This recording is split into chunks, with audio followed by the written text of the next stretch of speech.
गजाननं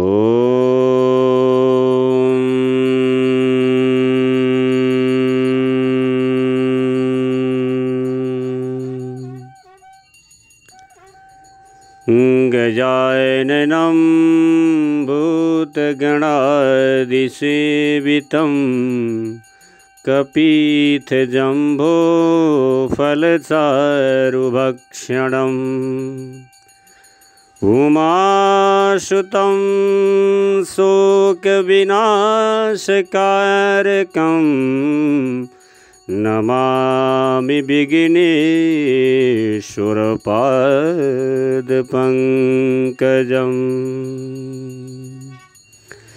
ॐ श्री गणेशाय नमः। बन्धुराज खनाल युट्युब च्यानललाई निहालेर बस्नुभएका सम्पूर्ण दर्शकवृन्द भक्त सज्जन महानुभावहरूप्रति हार्दिक ओमको नमन टक्र्याउँदछु, स्वीकारी बक्सिएला। यहाँहरू समक्ष विभिन्न व्रत चाड पर्वहरूका जानकारीमूलक भिडियोहरू लिएर आउने क्रममा म फेरि आज पनि उपस्थित भइसकेको छु। प्राविधिकमा हुनुहुन्छ मिलन पहाडी, त्यस्तै म पण्डित बन्धुराज खनाल।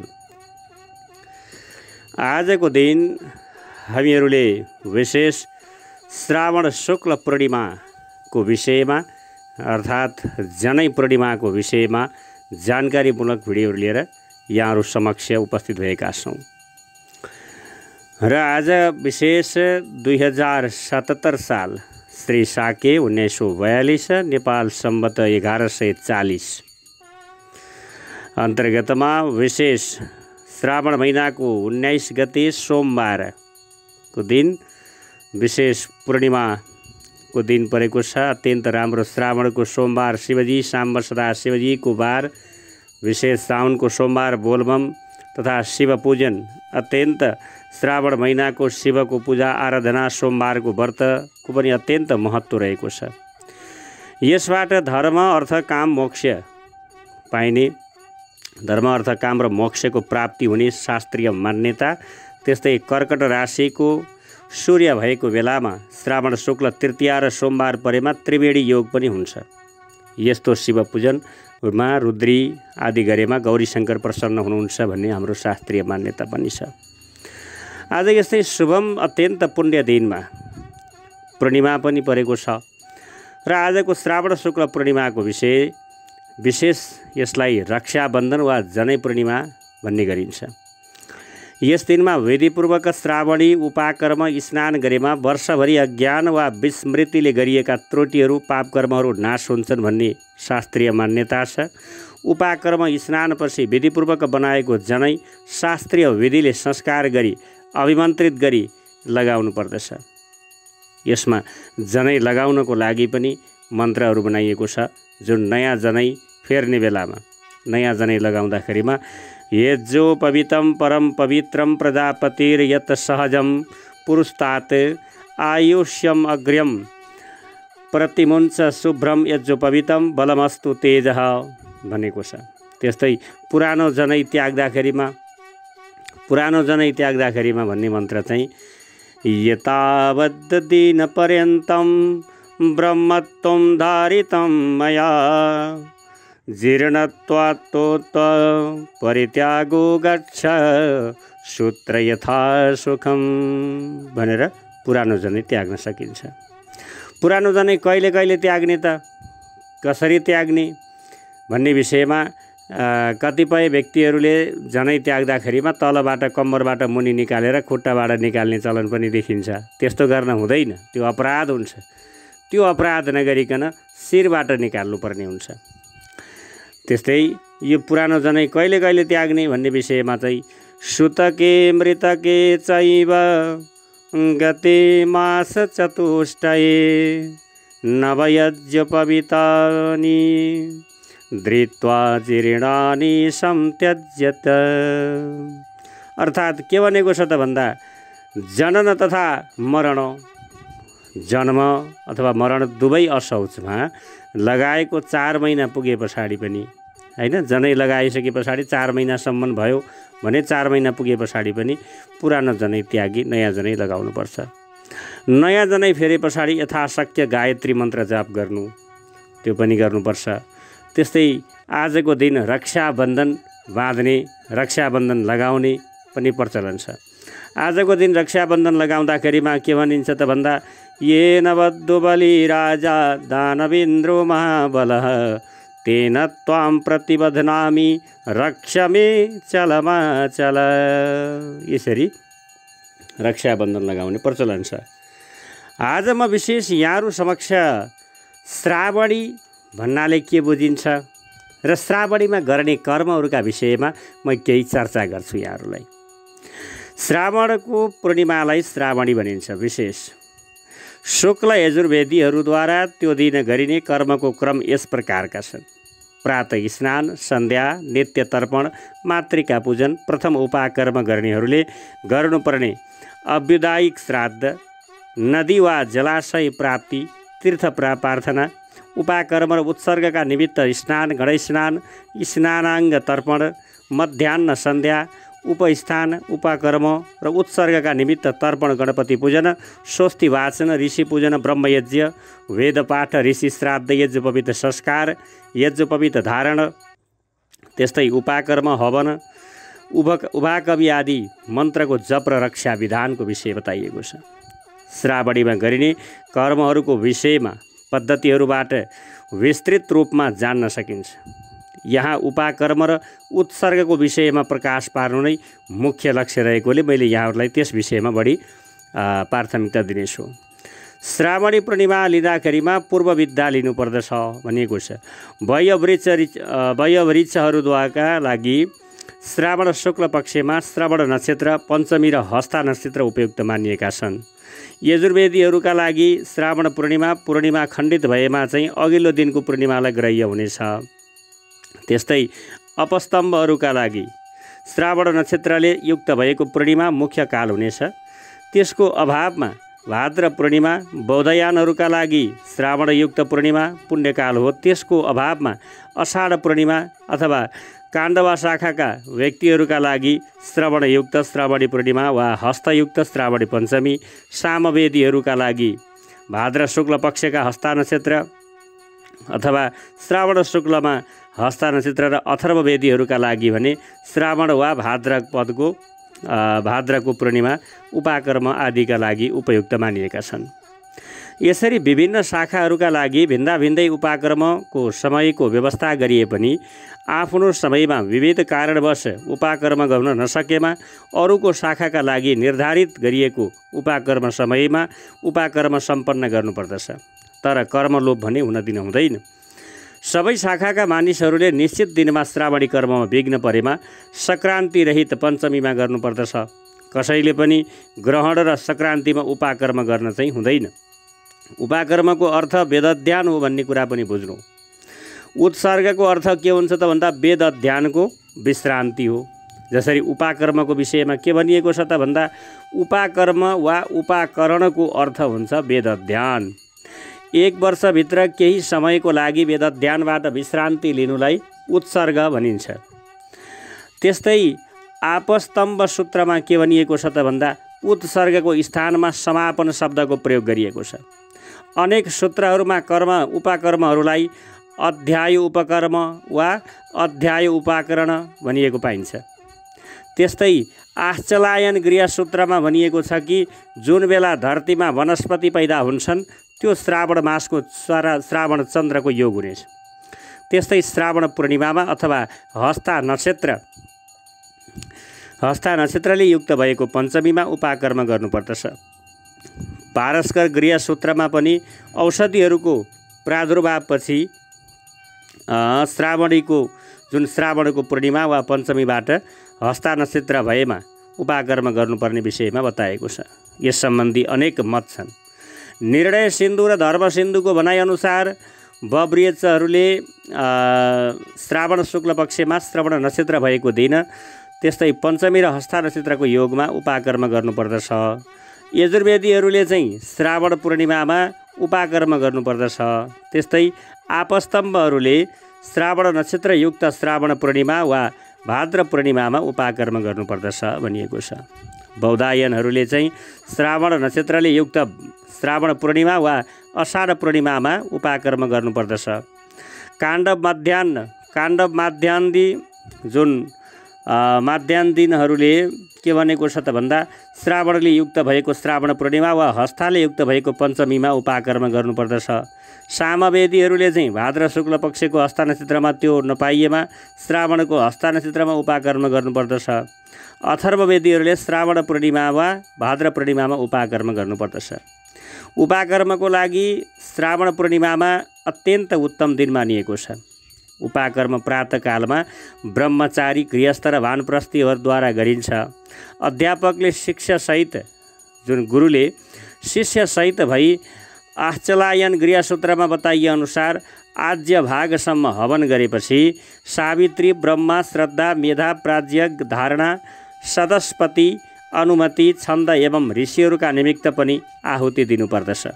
त्यसपछि जौको पिठामा दही मिसाएर ऋग्वेदका तोकिएका मन्त्रहरूद्वारा आहुति दिनुपर्दछ। स्विष्टकृत आदि सकिएपछि उक्त जौको पिठाको प्रसाद लिएर मार्जन गर्नुपर्दछ। त्यसपछि कुशासनमा बसेर आचार्यले शिष्यसहित ओमकारका साथै व्याहृति जप गर्नुपर्दछ। व्याहृति जपपछि आफ्ना शाखाको वेद पाठ पनि गर्नुपर्दछ। यो उपाकर्मको विषय थियो भने उत्सर्ग वा उत्सर्ग अथवा उत्सर्जन वेद अध्ययनको समाप्ति वा उत्सर्जन गर्ने विषय मतमतान्तरमा पाइन्छन्। यसको एउटा आफ्नै भनाइ रहे तापनि आश्चलायनले उपाकर्म गरेको 6 महिनापछि उत्सर्जन गर्नुपर्दछ भनेका छन् भने तदनुसार श्रावण पूर्णिमामा उपाकर्म भएमा माघ पूर्णिमामा उत्सर्जन गर्ने देखिन्छ। गोविल, साङ्ख्यायन र खादिरहरूले चाहिँ पौषको पूर्णिमामा उत्सर्जन गर्ने कुरा बताएका छन्। सबै मतको निष्कर्षका रूपमा भन्नुपर्दा पौष अथवा माघमा उत्सर्जन गर्ने कुरा स्पष्ट देखिएको पाइन्छ। त्यस्तै उत्सर्जनमा घिउको ठाउँमा भातको आहुति दिइन्छ। त्यसपछि देवता, आचार्य, ऋषि र पितृहरूलाई तर्पण दिइन्छ। उत्सर्जन गर्न आचार्य आफ्ना शिष्यहरूका साथमा नदीको तटमा वा जलाशयमा जानुपर्दछ। त्यहाँ गई देवता, छन्द, वेद, ऋषि, पुराण, आचार्य, गन्धर्व, गुरु एवं आफ्ना मरेका सम्बन्धीजनहरूलाई तर्पण दिनुपर्दछ। त्यसपछि 4 पटक गायत्री मन्त्र जप गरी हामीहरूले वेदाध्ययन समाप्त गरेका छौँ भन्नुपर्दछ।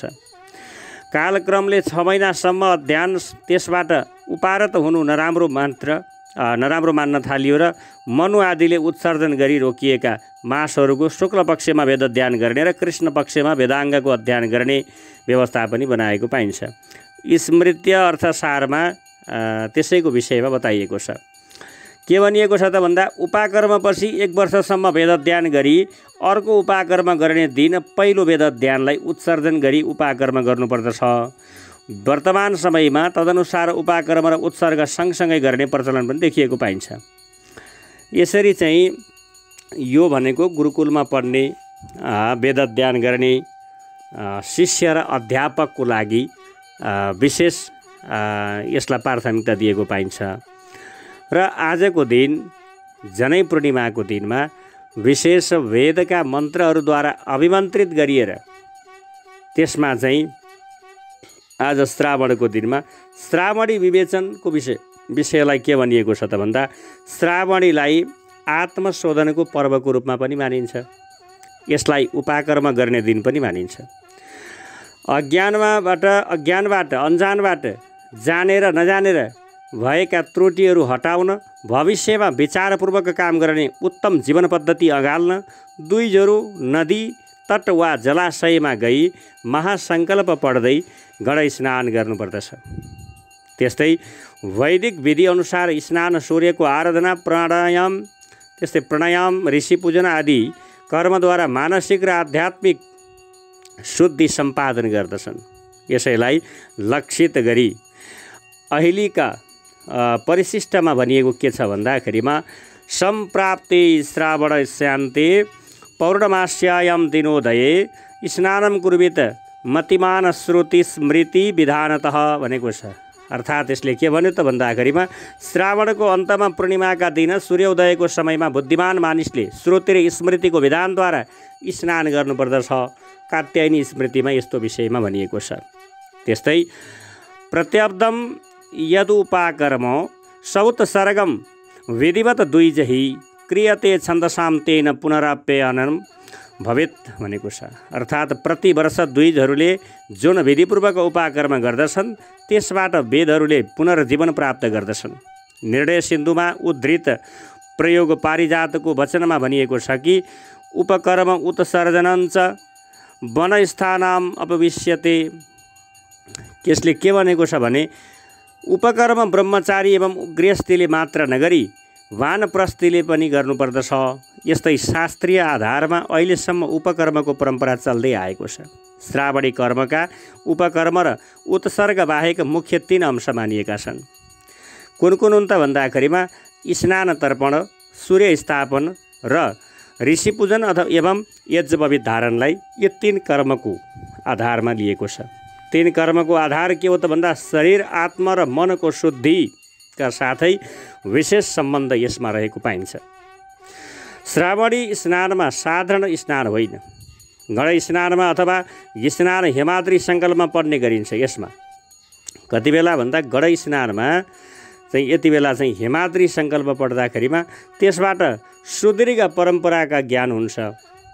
त्यस्तै गण स्नानमा सङ्कल्प श्रवण गर्ने मानिसहरूले अब उपरान्त यस्तो पाप नगर्ने पश्चाताप गरी सङ्कल्प गर्दछन्। माटो, भस्म, गोबर आदिद्वारा स्नान गरेपछि यति बेला पनि कसरी स्नान गरिन्छ त भन्दाखेरिमा कम्मरबाट तलको भाग 1 भाग, कम्मरबाट घाँटीसम्मको भाग 1 भाग र घाँटीबाट टाउकोभरिको भागलाई 1 भाग, यसरी चाहिँ माटो, भस्म र गोबर आदिद्वारा स्नान गरे पछाडि कुश, दुबो र अपमार्गद्वारा शिरमा मार्दन गरिन्छ। यसो गर्दा 12 शुद्धिको प्रक्रिया पुरा हुन्छ, जुन बाह्य शुद्धिको प्रक्रिया पुरा हुन्छ। त्यस्तै त्यस पछाडि पञ्चगव्य पान गरी अभ्यन्तर शुद्धिको प्रक्रिया प्रारम्भ गरिन्छ। मानसिक शुद्धिका लागि सूर्य उपस्थान गरिन्छ। त्यसपछि ऋषि पूजन, स्वाध्याय प्रवचन र यज्ञोपवीत धारण जस्ता क्रियाको सम्बन्ध आत्मासँग रहेको हुन्छ। अतः श्रावणी कर्मलाई आत्मशुद्धिको महान अनुष्ठान मान्नुपर्दछ। श्रावणी कर्मको अनुष्ठानबाट दुष्कर्मको प्रायश्चित्तका साथै शुभ कर्मको लागि प्रेरणा प्राप्त हुँदछ। यसरी हाम्रो परापूर्व कालदेखि चल्दै आएको वैदिक सनातन धर्मावलम्बीहरूले मान्नै पर्ने र गर्नै पर्ने संस्कार र आफ्नो चाडपर्व व्रतका विषयमा विचार विश्लेषण गर्न पनि अति आवश्यक रहेको कुरा यहाँहरूलाई म जानकारी गराउँछु। रह्यो कुरा आजको दिन रक्षाबन्धन, जनै पूर्णिमा, उपाकर्म, उत्सर्ग, श्रावणीको विषयमा मैले यहाँहरूलाई बताएँ। वैदिक कालमा ऋषि मुनिहरूले रिसर्च गरेर, अनुसन्धान गरेर यसबाट विभिन्न खालका विवेचनाहरू व्यक्त गरेर यसका फाइदा बेफाइदा, राम्रा कामका विषयमा ऋषिहरूले एउटा नियम आचरण बनाउनु भएको थियो। त्यसको विषयमा मैले केही शास्त्रहरूमा के विषयमा कहाँ कसरी बताइएको छ भन्ने विषयलाई मैले यहाँहरूलाई संक्षिप्त प्रकाश पारेको थिएँ। भने रक्षाबन्धन, आजको दिन रक्षाबन्धन किन बाँधिन्छ त? रक्षाबन्धनको यसको वास्तविक अर्थ अथवा वास्तविक फाइदा यो कहिलेबाट चल्दै आयो, कहाँबाट सुरु भयो यसको नियम भन्ने विषयमा म बताउँछु यहाँहरूलाई। रक्षाबन्धन श्रावणको पूर्णिमामा गरिने प्राचीन कृत्य हो। यो अहिले चल्दै आएको नयाँ भर्खरै चलेको अहिले भर्खरैबाट नयाँ सुरु भएको चिज होइन यो। भविष्य पुराण अनुसार यसलाई के भनिएको छ त भन्दा भविष्य पुराणमा देवता र दानवको बीचमा युद्ध चलिरहेको समयमा श्रावण मासको पूर्णिमाका दिन इन्द्रकी महारानी शचीले इन्द्रको हातमा वेदका मन्त्रहरूद्वारा अभिमन्त्रण गरिएको रक्षासूत्र बाँधिदिएकी थिइन्। उक्त रक्षासूत्रको शक्तिबाट इन्द्रले दानवहरूमाथि विजय प्राप्त गरेका थिए। त्यो दिनदेखि पवित्र ब्राह्मणहरूको हातबाट रक्षासूत्र बाँध्ने परम्परा रहिआएको छ। भविष्य पुराणमा यसको विषयमा के भनिएको छ त भन्दा सर्वरोग उपशमनम, यसले सम्पूर्ण रोगहरूलाई शमन गर्न सक्छ। सर्वाशुभ सर्व अशुभ विनाशकृत सकृत कृतेनाब्दम एकम येन रक्षा कृता भवेत्। यसले के भन्छ भन्दा श्रावण पूर्णिमाका दिनमा धारण गरिने रक्षासूत्र सम्पूर्ण रोगहरूको विनाशक हुन्छ र यसले सबै किसिमका अशुभ निवारण गर्दछ। त्यस्तै यसलाई वर्षमा 1 पटक धारण गर्दा मनुष्य सुरक्षित बन्दछ। बलिराजाको बन्धनबाट प्रसङ्गमा आधारित रक्षा मन्त्र लोकमा अत्यन्त ज्यादै प्रसिद्ध छ। रक्षाबन्धन बाँध्ने बेलामा विशेष अहिले चाहिँ ज्वाइँहरू ससुरालीमा जाने, भान्जाहरू चाहिँ मामालीमा जाने र जनै बाँध्ने, रक्षाबन्धन बाँध्ने प्रचलन पनि हाम्रो नेपाली समाजमा अत्यन्त मात्रामा पाइन्छ। त्यस्तै आजको दिनमा ब्राह्मणहरूद्वारा गुरुवर्गहरू, आफ्ना गुरु पुरोहित पण्डितजीहरू पनि आफ्ना जजमानका घरमा गएर रक्षाबन्धन बाँध्ने चलन पनि रहिआएको छ। आजको दिनमा रक्षाबन्धन बाँध्दाखेरिमा यहाँ मन्त्रले के भनेको छ त भन्दाखेरिमा बलिराजाको बन्धनको प्रसङ्गमा आधारित रक्षा मन्त्र छ। कसरी भनिएको छ? एन बद्धो बलिराजा दानवेन्द्रो महाबलः तेन त्वां प्रतिबदनामी रक्षे माचल माचल। ब्राह्मण क्षेत्रीय आदिले ब्राह्मण पूजन गरी रक्षा सूत्र आदि बाँध्नुपर्ने कुरा निर्णय सिन्धुमा पनि बताइएको छ।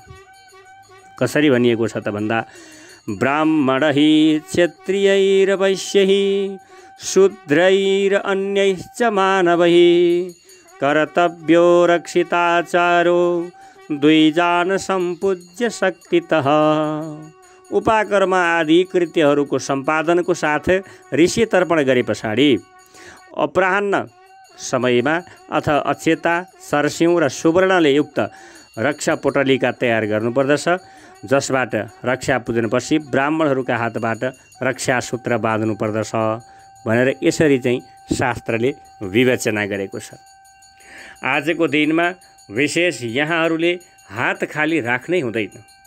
आज जसरी भए पनि आफ्ना ज्वाइँहरू आउनुहुन्छ भने ज्वाइँहरूबाट, भान्जाहरू आउनुहुन्छ भने भान्जाहरूबाट, भने त्यस्तै आफ्ना उहाँहरू पनि नभए गुरु पुरोहित आफ्ना गुरुजीहरू पण्डितजीहरूबाट, शुद्ध ब्राह्मणहरूज्यूबाट चाहिँ आजको दिनमा रक्षाबन्धन सबैले हातमा बाँध्नु होला। यहाँहरूलाई जनै पूर्णिमा अथवा श्रावण शुक्ल पूर्णिमा आज रक्षाबन्धनको दिनमा हार्दिक मङ्गलमय शुभकामना पनि व्यक्त गर्दछौँ। यहाँहरूको जीवन सुखमय, समृद्धिमय, सुशान्तिमय बनोस् भन्ने हार्दिक मङ्गलमय शुभकामना। र विशेष आज राखी बाँध्ने पनि प्रचलन छ। आज राखी बाँध्दाखेरिमा यो अहिले विशेष यो चाहिँ इन्डियातिरबाट आएको प्रचलन पनि हो र यसमा चाहिँ आफ्ना दिदीबहिनीहरूले आफ्ना दाजुभाइको चिरायुको कामना गर्दै, सुस्वास्थ्यको कामना गर्दै रक्षाबन्धनै जस्तो तरिकाबाट राखी बाँध्ने प्रचलन पनि रहिआएको छ। यहाँहरू सबैबाट अहिलेको लागि बिदा हुनेको लागि आज्ञा दिनुहोस्। फेरि आउँदा भिडियोहरूमा यहाँहरू समक्ष उपस्थित हुने प्रतिबद्धताको साथमा अहिले भने यहाँहरू माझबाट बिदा हुन्छु। हरि ओम। पूर्णमदः पूर्णमिदं पूर्णात् पूर्णम् उदच्यते पूर्णस्य पूर्णमादाय पूर्णम् एवावशिष्यते। ओम शान्तिः शान्तिः शान्तिः।